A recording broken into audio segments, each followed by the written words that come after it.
You're not real! You're not real! But it is real. Babadook. It's real talk. When I die, there will be no burial or cremation.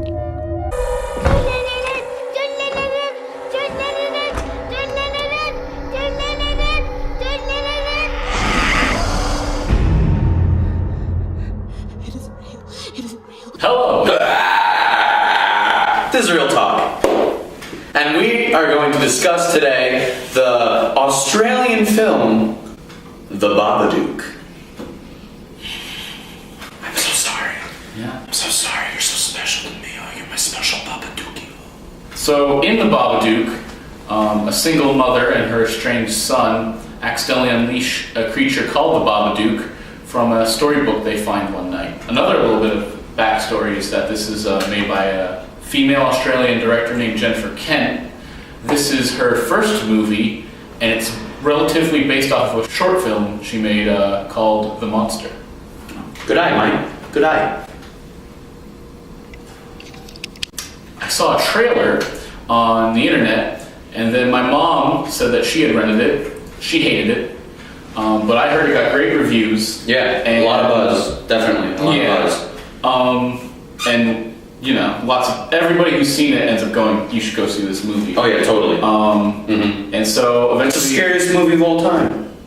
even the director of The Exorcist said he was pretty scared. Exactly. By this movie. Yeah, a lot of people have been loving it so far. Yeah, a lot of good buzz. So I rented it on iTunes, and then later on, just like a week ago. Yeah, we went to the IFC Center Yeah. in New York, Yeah. 6th Avenue. Yeah, it's a great little theater. Check it out. Yes, very good indeed.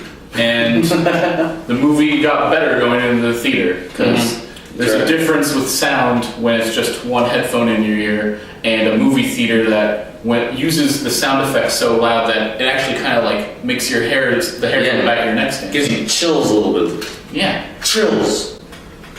Sorry, I got chills there for a minute. What did you think of it? Because I loved it. At first, I didn't love it. I just thought it was okay or it was alright. After leaving though, I started to really like it, like a lot. And now I want to see it again. Yeah. Because it's a type of movie where you watch it, you leave, then you think about it for a little bit and you're like, whoa, this movie's really something. It's really very interesting, and I think it's a really solid movie as well. Yeah. Yes. We'll talk about it in the spoiler section. Yeah, more about the movie itself, but What we can say is that it's all symbolism.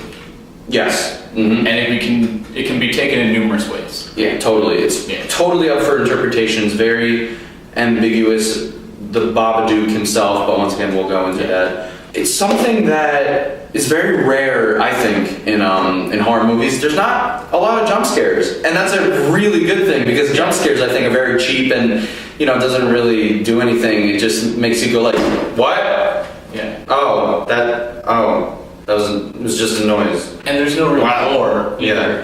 Blood. Yeah, not really. It's more atmospheric. It's more creepy than scary. And that's why I like it, because it's, it doesn't show them Babadook all the time. They show them sparingly.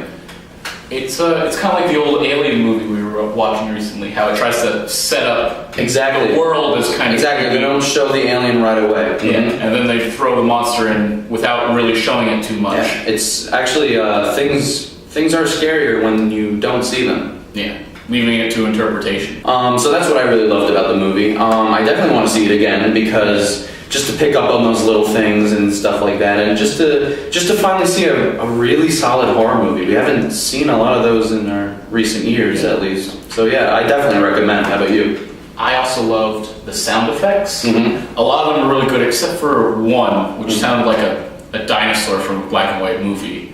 But because it's a sound effect that you just like, you've heard of it. Yeah.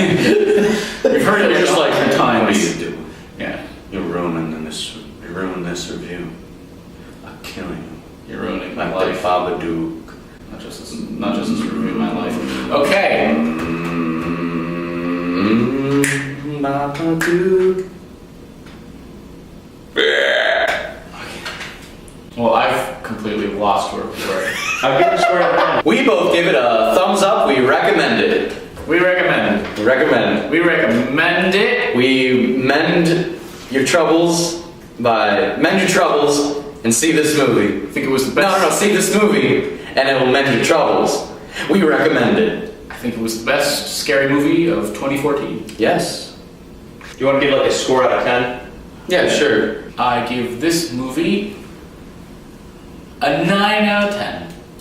I'm going to see it again, but for right now, I give it at least a solid 8 out of 10, or in 5 stars, a 4 out of 5. That's math for you kids. Count it up. Count it up. Nobody cares. It's 5. Their lighting is really dark now. Is there a way to... Alright, spoiler time. Spoiler time. So if you haven't seen this movie, stop watching. Yeah, if you don't want to get spoiled, get out, alright? And you don't want to be spoiled, so get out. Okay, so I love how the Babadook was a bear. Get out! Get out! Okay. Alright. So we both have different versions of symbolism. Yes. Well, actually, Yeah. you have one that you prefer, and I kind of like both ideas. Yeah, you're open to both. Yeah. Mm-hmm. The first symbolism that I got from it when I was watching it was that the Babadook is all in the mom's head, because she blames the son for the death of the dad. Right. Because he was driving her to the hospital to have her son, and they ended up getting in a car crash. Right. And it shows that with, like, she doesn't allow him to hug her and stuff. Right. Mm-hmm. And she doesn't literally try to get sentimental with her son, which, you know, is needed for raising a child. So Right. he's kind of strange in the movie, and you kind of hate him at first, and I think the movie plays it that way. Yeah, the kind of repetition of being a mother, you know, because of how annoying the child is and how, you know, repetitive it can be to be a mother, you know, taking care of a kid like that, or just any kid in general. And the reason when I watched it, I thought it was all in her head was because it starts out with a storybook, and later in the movie, they just kind of quickly say it, but they mention how she used to write children's books. So it looked like as if she wrote it herself. And then there's a part where she goes to the police, and she had burned the book before that, but they look at her hands and they're all black, and it could be either taken as like the soot from burning the book, or it could be the charcoal used to write the pages. And then also, it just kind of, because it possesses her, and eventually I thought that was her just accepting her hatred for her son and going, I need to kill my son now. And the ending was that she eventually goes, it's not really his fault, even if I still do have some blame in my heart for him that he killed the dad. I'm gonna have He was to try responsible for the death of the dad. And that she has to break through that and just accept that it's her son. Right. Well, very good interpretation. Now your turn. But my interpretation is better. So I thought, well, at first I kind of agreed with you about the inside her, it's all in her head kind of thing. I left the movie theater, talked to a few people about it, started to gain my own kind of interpretation about it.